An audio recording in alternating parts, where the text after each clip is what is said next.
Assalamualaikum warahmatullahi wabarakatuh. Bah, lanjut lagi ini sharing tentang janin yang tidak berkembang di kehamilan saya yang pertama. Iya sayang. Nah, ada yang punya pengalaman yang sama nggak? Soal pernah yang katanya keguguran atau janinnya nggak berkembang. Saya itu program hamil 1 tahun 6 bulan lamanya untuk menjemput buah hati. Mental ditanyain udah punya anak belum, kapan nyusul dan lain-lain seperti itu, udah ngerasain sedihnya gimana. Juga ketika kita jalan-jalan berdua aja ngelihat ada orang yang gendong bayi seperti itu tuh rasanya ada rasa kecemburuan sosialnya seperti apa sudah saya rasakan. Menangis setiap bulan haid itu juga udah saya rasain gitu. Jadi ya sampai saya pernah terkena psikosomatis hamil. Saya pikir saya hamil tapi ternyata enggak. Itu juga pernah saya rasain. Rasa sedihnya, galaunya. Ya saya termasuk orang salah satu yang pejuang garis 2 selama hampir 2 tahun. Nah, kemudian program hamil, maaf ya ralat, bukan 1 tahun 6 bulan, 6 bulan saya program hamil ya, 6 bulan. Karena waktu di bawah 1 tahun menikah saya mau program hamil itu tidak boleh sama dokter untuk program hamil dikarenakan masih normal. Kalau 1 tahun belum isi tapi lebih dari setahun harus periksa karena takutnya ada masalah. Nah, ya kemudian saya putuskan program hamil tepat 1 tahun. Alhamdulillah nggak ada masalah, nggak ada kista. Terus di kehamilan yang kedua itu tapi saya coba pindah dokter. Akhirnya saya dinyatakan ada kista ukuran 4 cm. Saya kaget, tapi kata dokternya sih nggak masalah, itu bisa hilang. Nah, dan kemudian saya coba ganti dokter. Kira-kira berapa bulan ya jangkanya, 3 bulanan saya program hamil dengan beliau. Alhamdulillah hamil. Anak pertama itu bahagia banget. Mabok-maboknya saya rasain, mual-mualnya, telernya. Waktu itu bahagia banget, tepat di 2 tahun pernikahan. Iya sayang, tepat di 2 tahun pernikahan. Nah, kemudian setelah itu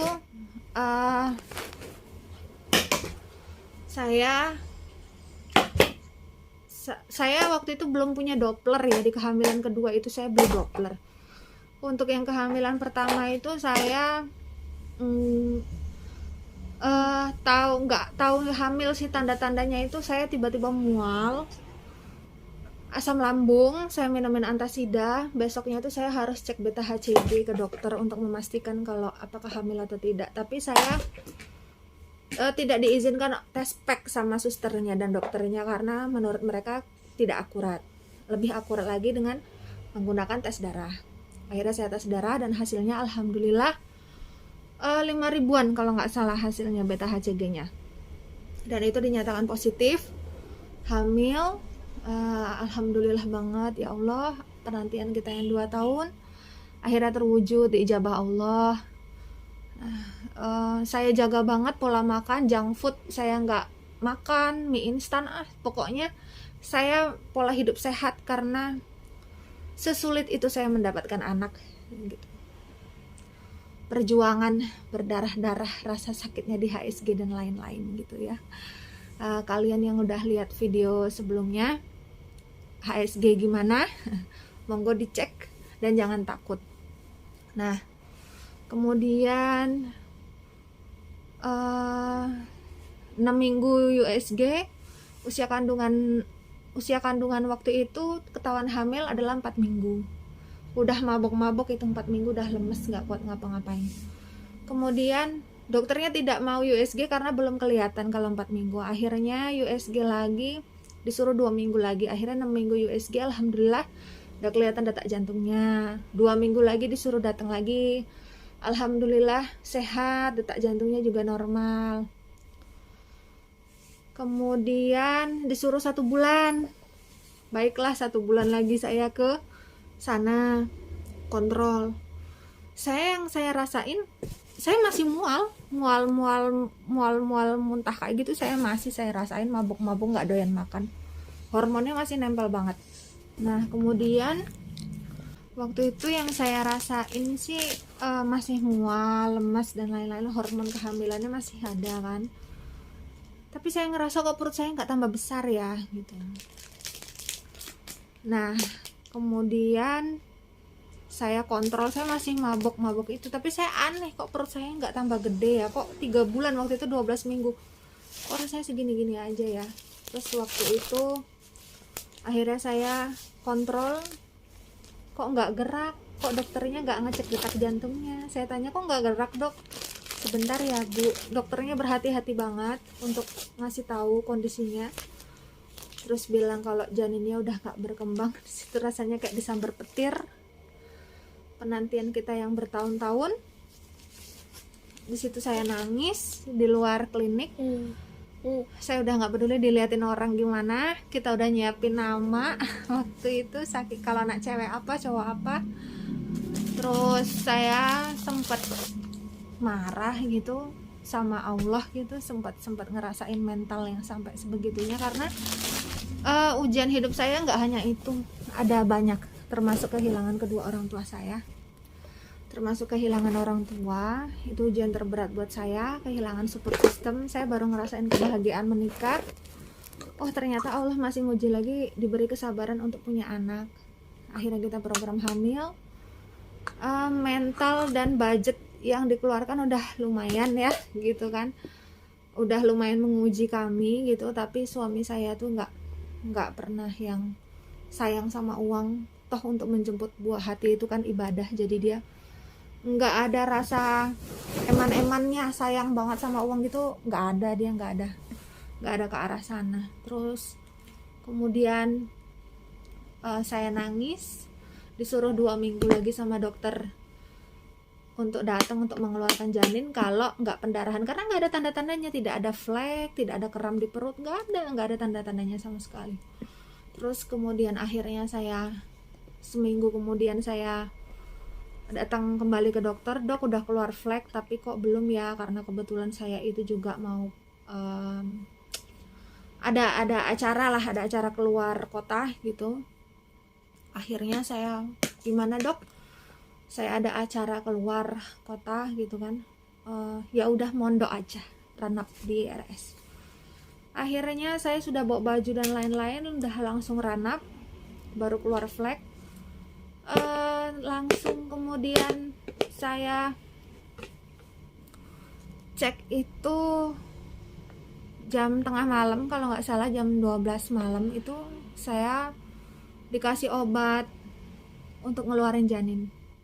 Rasanya sakit sekali, 10 kali lipat rasa sakitnya, seperti orang mau haid. Orang haid kan mulus banget, kram, itu sakit banget. Dan mungkin orang-orang yang aborsi seperti itu ya rasanya ya, karena kan ada yang nekat seperti berani membeli obat dari luar ya, seperti itu saya rasa itu. Karena itu jadi itu tuh rahimnya tuh besar seperti diledakkan, karena darahnya itu keluaran meledak seperti itu tuh banyak banget, sampai saya pikir apa aku mati gitu. Makanya harus ranap, proses seperti itu harus ranap. Karena apa? Ya karena kita akan mengeluarkan darah yang sangat-sangat banyak. Nah setelah itu paginya saya dicek oleh dokter, diperiksa jalan lahirnya apakah jaringannya sudah bersih keluar, dan ternyata belum. Akhirnya saya disuruh minum obat itu lagi. Masya Allah, sakitnya luar biasa, saya guling-guling gitu, udah gak kuat. Akhirnya benar, itu mungkin seperti plasentanya ya, mungkin entah ada bunderan tebel daging seperti itu keluar. Nah jadi saya itu dinyatakan janinnya tidak berkembang kisaran usia 8 mingguan, jadi nggak jauh dari USG. USG yang sebelumnya. Ketika ke-12 minggu dinyatakan sudah tidak ada detak jantungnya, janinnya tidak berkembang. Akhirnya dokter evaluasi ya, setelah itu dikeluarkan janin itu, rasa sakitnya nggak berangsur lama sakit terus, nggak berangsur berlama-lama membaik. Kata dokternya, kenapa kalau sakit justru malah bagus karena tandanya rahimnya mengecil kembali seperti semula gitu. Jadi setelah itu mungkin kisaran 4 jaman ya ngerasain sakit yang kayak gitu, terus hilang, udah nggak ngerasain sakit apa-apa lagi.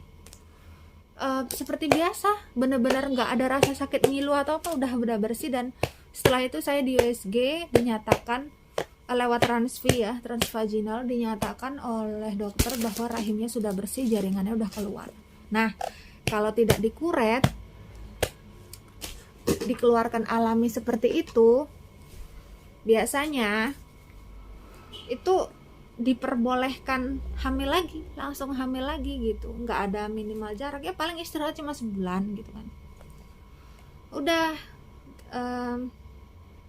dievaluasi, akhirnya saya cek tiroid, apalagi ya, ada banyak sih, tapi tokso saya atas kehendak sendiri aja, alhamdulillah juga enggak. Jadi dokternya yang mengatakan ya ini mungkin seleksi alam, katanya sih seperti itu.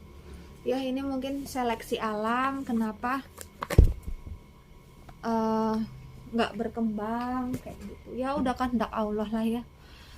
Bisa jadi biasanya kalau seleksi alam itu kelainan genetik, pembuahan tidak sempurna, makanya dia tidak berkembang, dan alangkah lebih baik kalau gugur. Karena kalau dilanjutkan mungkin kita tidak sanggup untuk mengasuhnya gitu. Yang jelas ketetapan Allah itu yang terbaik, dan saya healingnya itu cukup lama karena saya punya gangguan kecemasan juga ya. Di situ saya punya gangguan kecemasan, saya ke psikolog untuk nguatin mental, untuk kembali lagi untuk berjuang lagi, ikhtiar lagi, mulai dari nol, percaya lagi sama Allah, kehendak Allah. Karena ketika miscarriage, keguguran seperti itu, sebenarnya itu bukan keguguran ya, tapi janin tidak berkembang, tapi ya anggap saja sama dengan kasus-kasus yang mereka yang kehilangan anak. Itu rasanya sedih, apalagi ketika kita mengharapkan anak pertama, penantiannya cukup panjang. Terus saya sempat nggak mau ketemu orang-orang banyak.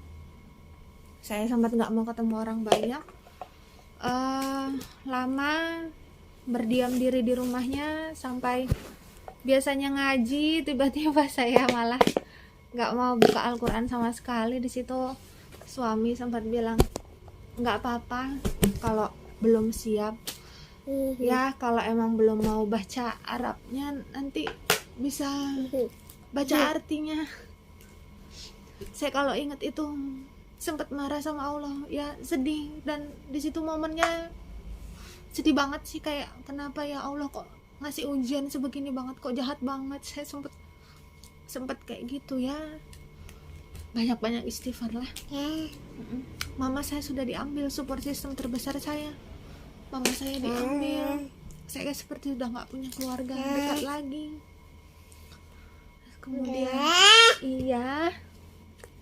Kemudian terus saya berjuang untuk mendapatkan buah hati, terus diambil lagi gitu.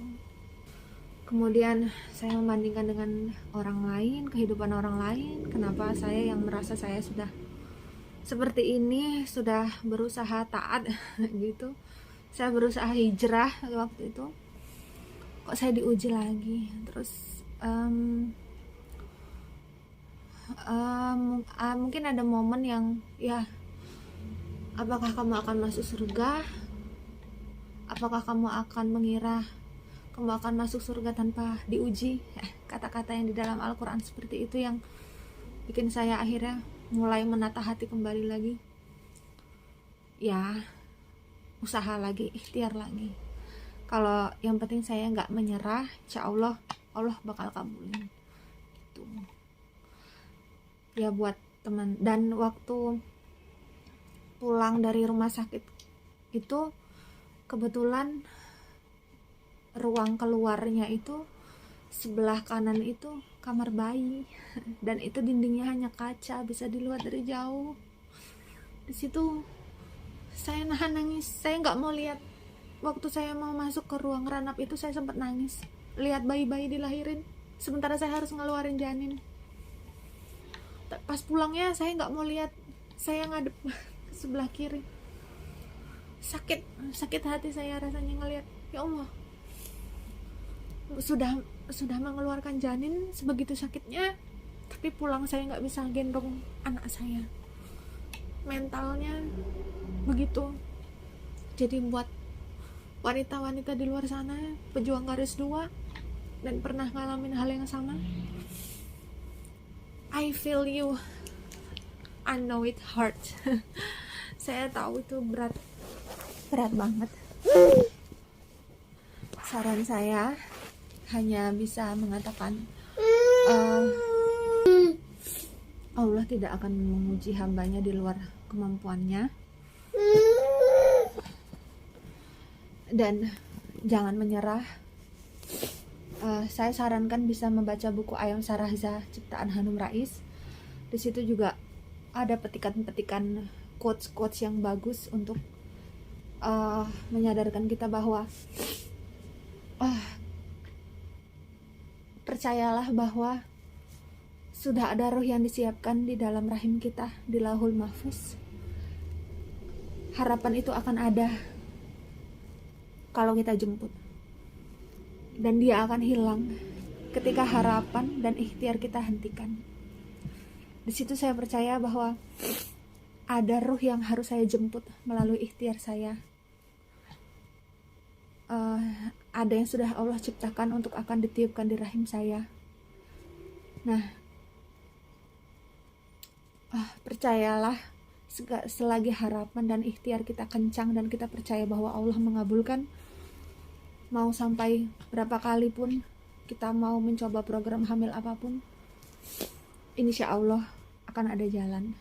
Bayangkan saja Hanum Rais, sudah berapa kali beliau inseminasi bayi tabung, dan sehingga pernah mengalami badai depresi, kehilangan harapan. Tapi kemudian support system dari Pak Amin Rais, kedua orang tuanya sangat bagus, sampai akhirnya beliau program hamil untuk yang terakhir kalinya dan mendapatkan Sarahza.